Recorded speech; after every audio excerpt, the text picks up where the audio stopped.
आप सभी का एक बार फिर से स्वागत है मंडी.com में और अब वक्त हो गया हमारी खास पेशकश खेती के सिकंदर का।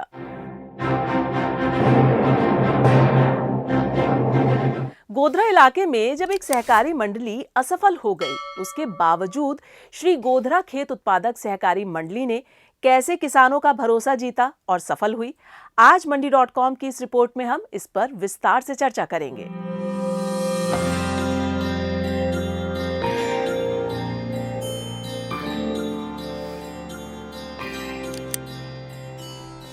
गुजरात में गोधरा तहसील के काकनपुर इलाके में एक वक्त ऐसा था जब किसानों को एक सच्चे संगठन की कमी महसूस हो रही थी। इस बात को किसानों के साथ साथ एक एनजीओ यानी गैर सरकारी संगठन ने भी समझा और इलाके के समझदार किसानों को एक सहकारी समिति के गठन की प्रेरणा दी। एक ऐसी मंडली बनाने का सुझाव दिया जो किसानों के लिए समर्पित होकर काम करे, उनका सच्चा दोस्त बन सके। हमारे आसपास किसानों का भी हमारा थोड़ा कांटेक्ट अच्छा है, तो हम ऐसे महीने 2 महीने में मिलते हैं तो थोड़ा बातचीत करते हैं कुछ किसानों के लिए जो कुछ फ़ायदा कारक है।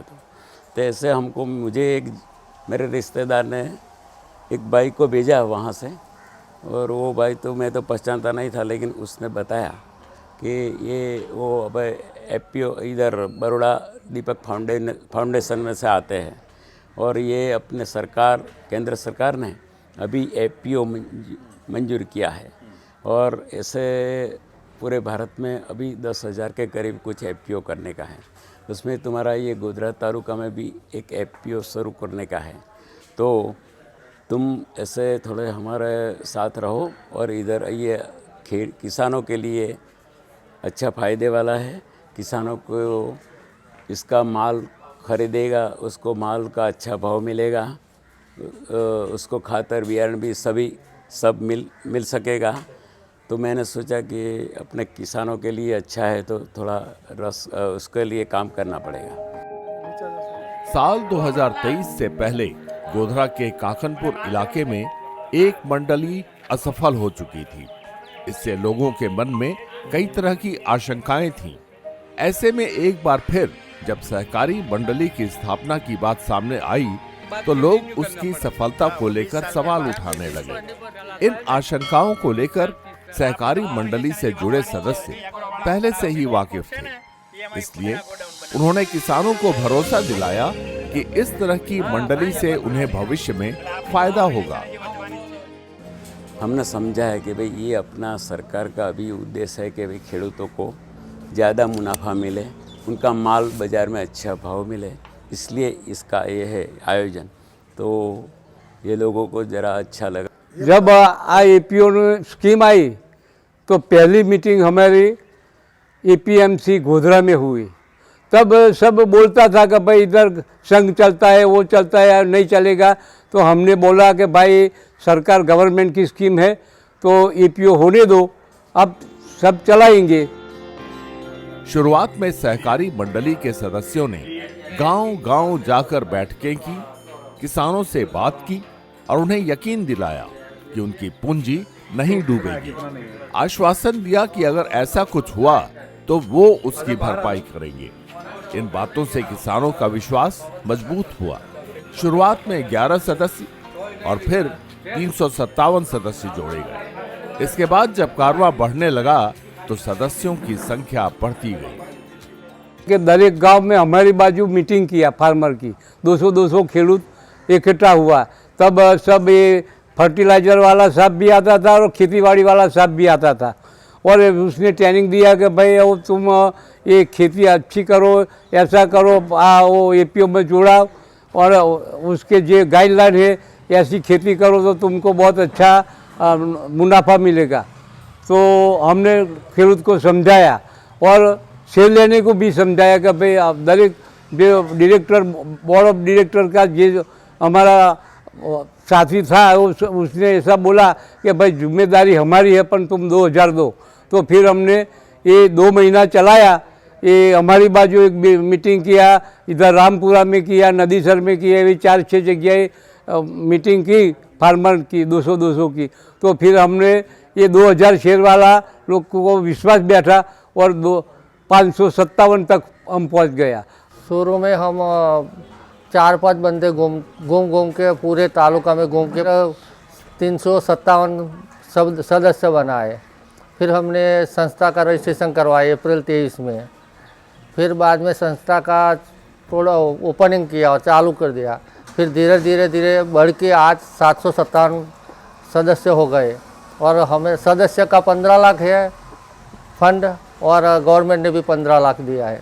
अभी हमारे पास 31 लाख फंड पड़े हुए हैं। जैसे ही खेत उत्पादक सहकारी मंडली के रजिस्ट्रेशन का काम संपन्न हुआ, उसके बाद जरूरी लाइसेंस लेने का काम शुरू कर दिया गया। कुछ ही दिनों के भीतर सहकारी मंडली ने खाद, बीज, कीटनाशक समेत 7 लाइसेंस हासिल कर लिए। इससे किसानों के लिए जरूरी खाद, बीज, कीटनाशक बाजार के मुकाबले कम कीमत पर गांव के आसपास ही उपलब्ध होने लगा, जिससे खेती बाड़ी का काम आसान हो गया। वहीं फसल के तैयार हो जाने के बाद उसे बेचने की समस्या से भी छुटकारा मिल गया। हमने 2030 को ये शॉप का दुकान एफपीओ का रजिस्ट्रेशन किया और फिर हमने 2024 को पेस्टिसाइड का लाइसेंस लिया, खातर का लाइसेंस लिया और वो बीज का लिया। हम बीज पे फर्स्ट चॉइस में बीज के लिए जो डांगर का बीज आता है उसमें हमने स्कीम रखी थी कि हर एक फार्मर को बाज़ार में से ले जाए, जो वो 480 की थैली आती है, तो हमने वो जो मुनाफा हुआ इसमें से हर एक फार्मर जितने फार्मर ले गए उसको 80% रकम पीछे दी। जो मुनाफा में हुआ उसमें 80% रकम हर सभासद को खाते में NEFT कर दिया सभी फार्मर को जितने ले गए। और जो फर्टिलाइज़र को फर्टिलाइज़र हम क्रेडिट पे लाते हैं, हमारे संबंध ऐसा तो हम क्रेडिट पे। और मेरे पास लाइसेंस है, फर्टिलाइज़र का है, पेस्टिसाइड का है, MSME का है, बीज का है और APMC का है, FSL का है लाइसेंस। सब लाइसेंस मिला के 7 लाइसेंस है हमारे पास और इस अब तक का टर्नओवर है 3.5 करोड़ का है। शुरुआती दौर में मंडली के पास पूंजी की कमी थी, जिससे खाद खरीदने में परेशानी का सामना करना पड़ा, लेकिन इसके सदस्यों ने उसका भी समाधान खोज निकाला। मंडली के सदस्यों ने खाद विक्रेताओं से पुराने संबंधों का हवाला देते हुए उधार पर खाद लेने में सफलता हासिल कर ली। इससे सहकारी मंडली की साख किसानों के बीच और मजबूत हो गई और उनके इनपुट का टर्नओवर भी बढ़ने लगा। और एफपीओ का फर्स्ट 23-24 में टर्नओवर 64 लाख का था और 25-26 में इनपुट इसका 1 करोड़ 1.5 करोड़ का तकरीबन था। किसी भी किसान के लिए फसल की पैदावार के बाद सबसे बड़ी चुनौती सही और अच्छी कीमत पर फसल बेचने की होती है। कुछ इसी तरह की चुनौतियां किसान उत्पादक संगठन या खेत उत्पादक सहकारी मंडली के सामने भी होती हैं। लेकिन गोधरा के काखनपुर में स्थित इस सहकारी मंडली ने बेचने का जो तरीका अपनाया, उससे इलाके के व्यापारी भी अपने तौर तरीकों को बदलने के लिए मजबूर हो गए। यही वजह रही कि व्यापारियों ने किसानों को ज्यादा कीमत देने का प्रस्ताव शुरू कर दिया, लेकिन किसानों का भरोसा सहकारी मंडली पर ही टिका रहा। इसी भरोसे ने मंडली की बुनियाद को और मजबूत कर दिया। बाजार में हम जो व्यापारी थे, वो व्यापारी हमारे देखते थे कि वो मंडली वाला कितने दाम में लेते हैं, तो हमने हमारा सोचकर वो 5 रुपया 10 रुपया ज़्यादा दाम में देते। लेकिन किसानों को पता चला कि वो प्राइवेट व्यापारी है, तो एक क्विंटल में, एक बोरी में 1 किलो वो मिट्टी या हवा ये सब काटता था। अगर हमारी मंडी में ऐसा कुछ कटता नहीं था। फिर दूसरा कि लोगों से किसानों को दूर तक आना पड़ता था, इसलिए उसको जो लाने का जो खर्च होता था वो ज़्यादा हो जाता था। इसलिए हमारी मंडी ने 2 सेंटर रखे, 2 सेंटर में नज़दीक पड़े, इसलिए किसानों को ऐसा हुआ कि भाई इतना पैसा बटाव नहीं जाता है, 1 किलो कट नहीं होता है और दूसरे दिन हमारे पैसा मिल जाता है। तो हमारे किसानों को लगा कि भाई मंडी में हमारा बहुत अच्छा चल रहा है। किसानों के लिए उन्नति के लिए मंडली बनी है, तो किसानों ने भी हमको मंडली को अच्छा सपोर्ट दिया और इस तरफ हमारी मंडली ने अच्छा प्रगति की। शुरुआत में सहकारी मंडली के पास पूंजी की कमी थी। यही वजह है कि गोदाम की व्यवस्था नहीं हो पाई थी, जिससे फसल को जमा कर बड़े पैमाने पर खरीद बिक्री के काम में बाधाएं आई। इस समस्या का भी मंडली के सदस्यों ने समाधान निकाल लिया और गांव में या उसके आसपास किराए पर खरीदी सेंटर लेकर वेयर हाउस की तरह इस्तेमाल करना शुरू कर दिया। इससे किसानों के लिए उस केंद्र पर जाकर फसल को बेचने में सुविधा होने लगी और मंडली का काम भी आसान हो गया। तो बाजू के गांव में हमने वेयर हाउस खरीदी किया, वो भाड़े पट्टे पे लिया और वहाँ सारा से सारा वो खरीदी की। वो लगभग हमने वो गई साल में 50 मैट्रिक टन वो खरीद किया और उसका कम से कम करोड़ से ज़्यादा ये पैसा है। और वो आगे का हमने वो नया गेहूँ और वो पेडी का वो ये करने का ही मक्कम निर्णय लिया है। और वो गांव में से हमारे वो आजू बाजू में सब वो पेडी का उत्पादन ज़्यादा होता है, इसलिए वो ग्राहकों को भी हमको वो मंडली पे उसके पूरे भरोसा है।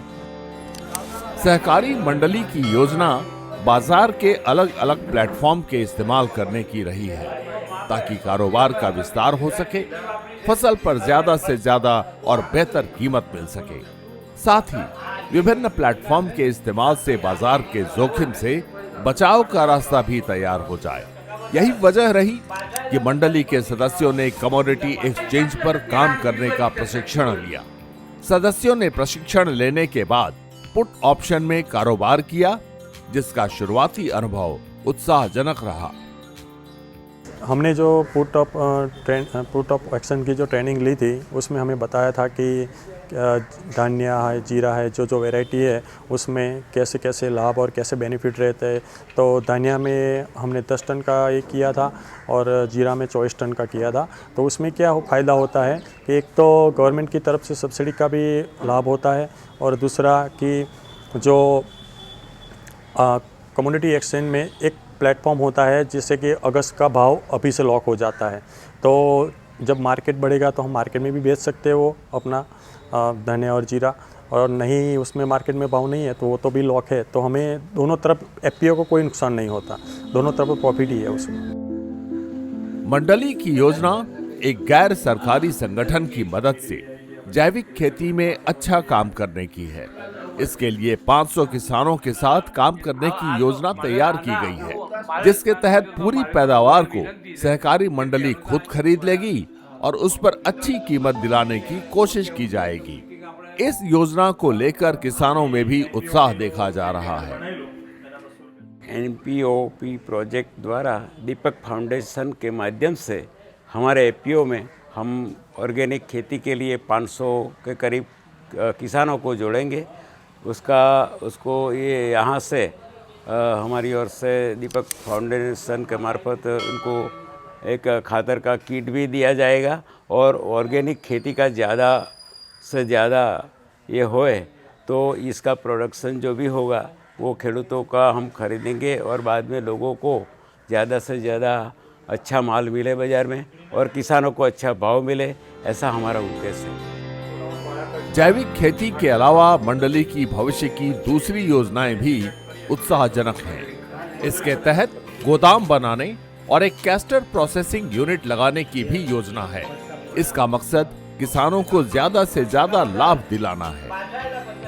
हमारा एपीओ में ऐसा प्लान है कि आने वाले समय में हम गोडाउन बनाएंगे और एमएसपी का सभी माल लेंगे उधर, और वो दिवेली के लिए प्रोसेसिंग यूनिट बना के महत्तम उसके खेडूतों को जोड़ के उसको ज़्यादा लाभ मिले, ऐसा करने का हमारा प्लान है।